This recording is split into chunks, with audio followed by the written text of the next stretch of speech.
Helicopter, మరోవైపు INS Kolkata, ఇది naval డిస్ట్రాయరు. ఈ మూడింటిని కలిపి అరేబియన్ సీలో మనం డ్రిల్స్ చేసాం. అలాగే రష్యా నుంచి మిసైల్స్ కొంటున్నాం. అది 6 కిలోమీటర్ రేంజ్, అంటే బ్యాటిల్ ఫీల్డ్లో టాక్టికల్ మిసైల్స్ అంటారు. అంటే ఇమీడియట్గా నీ పైకి శత్రువు వస్తుంటే నిరోధించడానికి వాడతారు. సో ఆ 6 కిలోమీటర్ రేంజ్ కలిగిన టాక్టికల్ మిసైల్ రష్యా నుంచి మిసైల్స్ కొంటున్నాం. ఆల్రెడీ నిన్న ఒక షిప్మెంట్, ఈ మధ్య ఒక షిప్మెంట్ వచ్చి చేరింది. ఫాస్ట్ ట్రాక్ చేస్తున్నాం. రాఫెల్ నుంచి 26 యుద్ధ విమానాలు కొన్నాం. సో ఇలా ఇండియా కూడా తన మిలిటరీ, పాకిస్తాన్ చేస్తుంది, ఇండియా చేస్తుంది, మిలిటరీ ప్రిపేర్నెస్, మిలిటరీ పరమైన చర్యలు. పాకిస్తాన్ లైన్ ఆఫ్ కంట్రోల్లో ఎల్ఓసిలో ఇప్పటికీ 11 రోజులుగా వరుసగా మీకు ఈ వైలేట్ చేస్తుంది కాల్పుల విరమణను. ఇదివరకు చేసేది ఏంటంటే ఇండియన్ ఆర్మీని ఎంగేజ్ చేసి చొరబాటుదారులను ఇండియాలోకి పంపించటానికి చేసేది. ఇప్పుడేమో మరింత ఇంటెన్సిఫైడ్ చేసి ఇండియన్ ఆర్మీని రాకుండా డిటర్ చేయాలి, మేమెంత చూడు గట్టిగా ఎదుర్కొంటాం అనే మెసేజ్ పంపించేటువంటి ప్రయత్నంలో ఈ పాకిస్తాన్ ఉంది.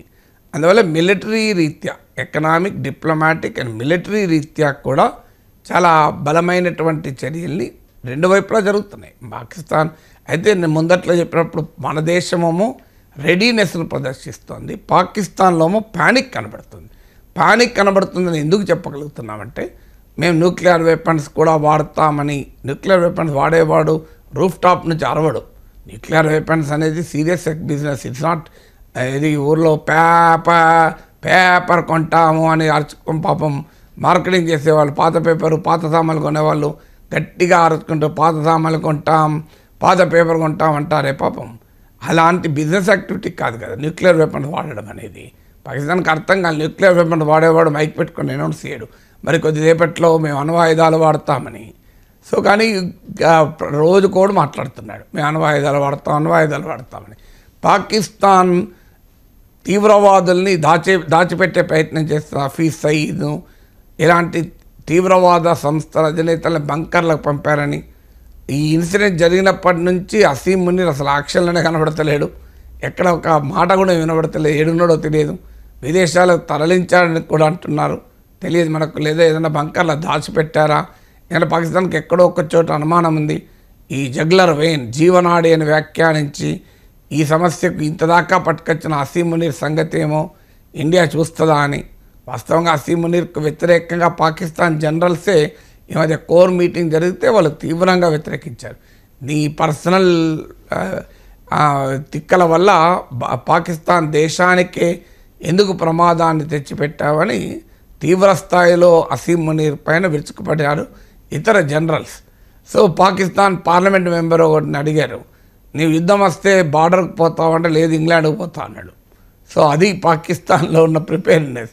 తర్వాత పాకిస్తానీ ఆర్మీ జనరల్స్ తమ ఫ్యామిలీస్ను ఫారిన్ కంట్రీస్కు తరలించారని వార్తలు వస్తున్నాయి.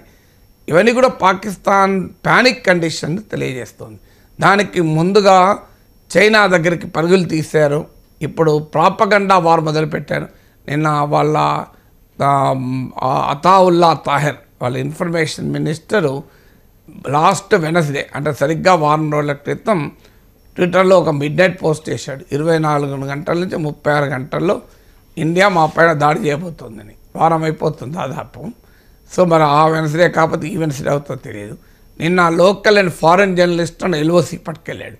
చూడు ఇంకో ఇక్కడ తీవ్రవాద స్థావరాలు ఉన్నాయని ఇండియా అంటోంది, చూడు ఇక్కడెక్కడైనా మీకు తీవ్రవాద స్థావరాలు కనబడుతున్నాయా, మంచిగా అందమైన గ్రీన్ కవర్ కనబడుతుంది, మంచి ఆకర్షణీయమైన పర్వతాలు కనబడుతున్నాయి, వేర్ ఆర్ టెర్రరిస్ట్ క్యాంప్స్ అని పట్టుకెళ్ళాడు. టెర్రరిస్ట్ క్యాంప్స్ అట్లా అందరికి కనబడేటట్టుంటే అవి తీవ్రవాద స్థావరాలు అవుతాయా? సో తీవ్రవాద స్థావరాలు ఉంటే అక్కడికి జర్నలిస్టులను పట్టుకపోతారా ఎవడన్నా? గవర్నమెంట్ స్పాన్సర్ ప్రోగ్రామ్ ఎప్పుడు కూడా అందంగానే కనబడుతుంది. సో మరి అసలు ఇండియా ఆరోపించడం ఎక్కడిది? పాకిస్తాన్ డిఫెన్స్ మినిస్టరు చెప్తున్నాడు 30 ఏళ్ళుగా మేము ఈ డర్టీ వర్క్ చేస్తున్నామని. పాకిస్తాన్ ప్రఖ్యాత రాజకీయ నాయకుడు బిల్వాల్ భుట్టో చెప్తున్నాడు ఇది మా గత చరిత్ర, మేము మద్దతు ఇచ్చామని. సో ఒకవైపు పాకిస్తాన్ నాయకులే మేము తీవ్రవాదులకు మద్దతు ఇచ్చాం, ట్రైన్ చేసాం, ఫండ్ చేసాం అన్నీ చెప్తూ మళ్ళీ వైపు పాకిస్తాన్ ఇన్ఫర్మేషన్ మినిస్టర్ జర్నలిస్టులను పట్టుకుపోయి చూడు ఎక్కడ ఉన్నాయా అని. అంటే వాళ్ళని బహుశా ఆ బార్డర్ ఎల్ఓసి పక్కనే ఉన్న తీవ్ర స్థావరాలు ఇప్పటికే ఖాళీ చేసి ఉంటారు. ఎందుకంటే సర్జికల్ స్ట్రైక్ జరిగితే ఈజీగా వాళ్ళు అటాక్ చేయొచ్చు కదా అని. సో ఇప్పుడు ఈ టైంలో భారత ప్రభుత్వం మీరు అన్నట్లు మాక్ డ్రిల్స్ రేపు బుధవారం రోజు దేశవ్యాప్తంగా మాక్ డ్రిల్ జరుపుతున్నారు. ముఖ్యంగా పంజాబ్లోని ఫిరోజ్పూర్ కంటోన్మెంట్ అంటారు. ఇది 1971లో కూడా వారప్పుడు పాకిస్తాన్ దాడికి గురైంది. ఎందుకంటే సరిహద్దున ఉంటుంది కనుక సహజంగా ఫస్ట్ అటాక్ చేయొచ్చు. అక్కడ బ్లాక్అవుట్ డ్రిల్ చేశారు. బ్లాక్అవుట్ డ్రిల్ అంటే కరెంటు పోతే ఎలా వ్యవహరించాలి. ఎందుకంటే యుద్ధ సమయంలో క్లియర్గా జరిగే పరిణామం ఏం జరుగుతుంది అంటే కరెంట్ లైటింగ్ ఉంటే ఎనిమీ టార్గెట్స్ మిసైల్స్ కావచ్చు, ఫైటర్ ఎయిర్క్రాఫ్ట్స్ కావచ్చు, ఆ లైట్లను చూసి టార్గెట్ చేస్తుంటారు. ఎందుకంటే నాకు ఇప్పటికి గుర్తు 1971 ఇండియా పాకిస్తాన్ వారప్పుడు నాకు 7-8 ఇయర్స్. నాకు స్టిల్ రిమెంబర్ స్కూల్లో మాకు ఒక డ్రామాలు వేసేందుకు ఒక స్టేజ్ ఉండే. ఆ స్టేజ్ మీద మేము ముగ్గురు కూర్చుంటే అప్పుడు మా నాన్న నాకు న్యూస్ చెప్తే నేను వచ్చి వాళ్ళకి చెప్పేవాడిని, రాత్రి నైట్ లైట్లు అన్నీ ఆఫ్ చేస్తారా, భయపడకూడదు మనం అని. సో అందువల్ల బ్లాక్అవుట్ డ్రిల్ అంటారు. So I was just 7 years ఎప్పుడు. సో అందువల్ల ఈ మనకు ఆ స్థాయిలో వార్ చూసిన అనుభవం లేదు. ఇప్పుడు ఇదేదో ఇజ్రాయెల్ లాంటి కంట్రీ కాదు. ఎయిర్ సైరన్ వస్తే మనకు తెలియదు మనం ఎలా ప్రిపేర్ కావాలని. అందువల్ల ఇలా ఎయిర్ సైరన్ వస్తే ఏం చేయాలి అంటే మిసైల్ అటాక్ జరగబోతోంది, ఇలాంటి టైంలో ఎయిర్ సైరన్స్ వస్తాయి. ఇవన్నీ యుద్ధం వచ్చేసిందనే ఇక అయిపోయింది అనే ప్యానిక్ కాదు. వాస్తవంగా ప్యానిక్ లేదు కూడా. మీరు అలా అయితే అసలు అన్ని సూపర్ మార్కెట్లు అన్నీ ఖాళీ కావాలి కదా, రోడ్ల మీద మొత్తం పెట్రోల్ బంకులన్నీ ఖాళీ కావాలి కదా. అలాంటి ఏమీ ప్యానిక్ లేదు. పాకిస్తాన్ ప్యానిక్ కనబడుతుంది, ఇండియా రెడీనెస్ కనబడుతుంది. ప్రభుత్వ ప్రకటనలో ఆ ప్యానిక్ లేదు, ప్రజల్లో కూడా లేదు. మీకు రోడ్డు మీదకి వెళ్తే యాంగ్జైటీ ఉంది, ఏం జరగబోతోంది, ఏమవుతుంది, యుద్ధం అంటూ వస్తుందా, యాంగ్జైటీ ఉంది. పాకిస్తాన్కు బుద్ధి చెప్పాలి అన్న బలమైన డిజైర్ ఉంది, కానీ ప్యానిక్ లేదు ఏమో అయిపోతుంది అని. అలాంటి ఎగ్జాగరేషన్లు కూడా మంచిది కాదు. మీడియా మరీ ముఖ్యంగా సోషల్ మీడియా, డిజిటల్ మీడియా చాలా సంయమనంతో వ్యవహరించాలి, చాలా బాధ్యతతో వ్యవహరించాలి. వ్యూస్ కొరకు do not play with the defence. ఇది చాలా సీరియస్ సబ్జెక్ట్. దీంట్లో మాల పాలిటిక్స్ వద్దు, ఎగ్జాగరేషన్ వద్దు, సెన్సేషనలిజం వద్దు. ఉన్న సిచ్యువేషన్ ఉన్నట్టుగానే మాట్లాడుకోవాలి. అంతకన్నా ఎక్కువ చేయకూడదు, తక్కువ చేయకూడదు. అందువల్ల ఉన్న సిచ్యువేషన్ ఏంటి యాజ్ ఆఫ్ నౌ అంటే రేపొద్దున యుద్ధం వస్తుంది అని నేను అనడం లేదు. అలాంటి వాతావరణం కూడా లేదు. అనవసరంగా ప్రజల్ని ప్యానిక్ చేయకూడదు.